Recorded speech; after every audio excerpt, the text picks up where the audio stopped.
Infolise, la solution de gestion et de facturation pour les TPE-PME présente. Sud Radio, c'est bon à savoir. C'est bon à savoir, des problématiques et des réponses concrètes. Nous allons aborder la fameuse dématérialisation des factures pour les entreprises. Attention, ça commence d'ici 2026. Comment s'y préparer au mieux? Un expert de la question, il est comptable chez Cofif, dans le Val d'Oise, à Franconville. Bonjour Jimmy Le Brigand. Oui, bonjour Frédéric Brandel. Alors, ça fait peur à tout le monde, parce que ceux qui ont leur entreprise, ont leurs petites factures, les papiers, tout ça, on oublie, tout est dématérialisé. Ça se passe comment ? Oui, effectivement, donc ça rentre en vigueur au 1er septembre 2026. Ce qu'il est important de préciser sur le format, donc la dématérialisation, ce n'est pas seulement un mail ou un PDF scanné, c'est vraiment l'envoi d'un fichier structuré qui comporte des mentions obligatoires et qui part en direct à l'administration fiscale à chaque envoi. Ouais. Alors, 1er septembre 2026, mais si on vous reçoit maintenant, c'est parce que tous les experts comptables, notamment dont vous faites partie, commencent à alerter. Il faut que dès le début de l'année, les entreprises s'y soient familiarisées. Effectivement, l'administration fiscale et l'État s'appuient énormément sur l'ordre des experts comptables pour diffuser la bonne parole auprès des clients qui sont majoritairement clients des cabinets d'expertise comptable.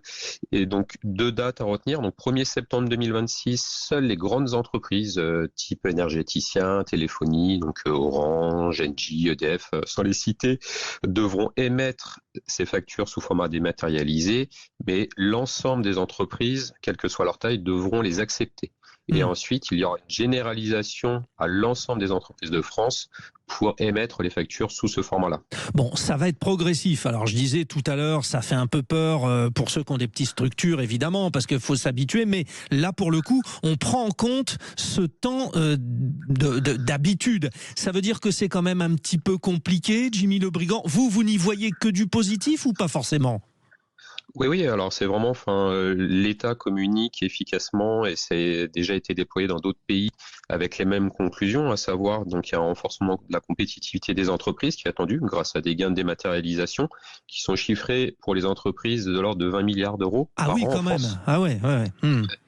Ça doit simplifier donc les obligations déclaratives avec à terme un pré-remplissage de la TVA, comme pour l'impôt sur le revenu pour les particuliers. Ça permet de lutter contre la fraude également. Et enfin, il y a une connaissance en temps réel de l'activité des entreprises et donc du pilotage des politiques publiques. Donc pas mal d'objectifs attendus pour l'État, mais aussi des objectifs pour l'administration, pour les entreprises directement, avec donc une gestion quotidienne facilitée, avec des données en temps réel, des gains de productivité que j'ai déjà cités précédemment, et donc on estime aussi une amélioration de la trésorerie grâce à un meilleur pilotage. Bon, simplification, économie, c'est du tout positif, vous nous le confirmez, Jimmy Le Brigand, je le répète, expert comptable chez Cofif. Toutefois, ça a un coût quand même pour les entreprises, il faut payer pour accéder au système, pour accéder au terminal.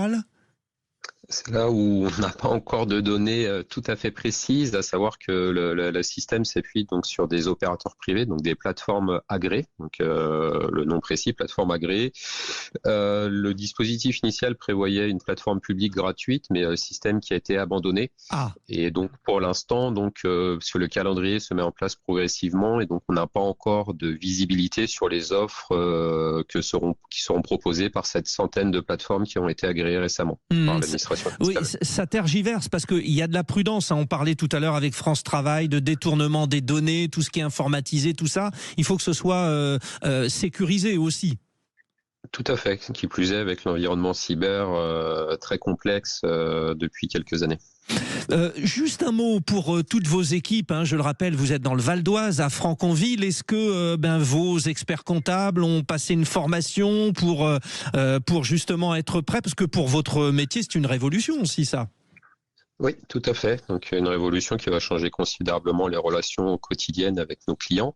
Effectivement, donc il y a un processus de formation qui est porté par l'ordre des experts comptables pour accompagner chacun des membres, soit qui partent du collaborateur au dirigeant, pour accompagner au mieux les dirigeants, sachant qu'on est tous logés à la même enseigne, à savoir une découverte de ce système. Oui, la grande découverte.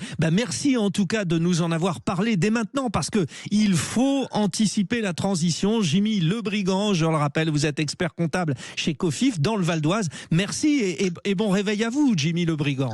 Il est 6h53. Dans un instant, vous continuerez votre phase de réveil avec notre Maxime Liedo national.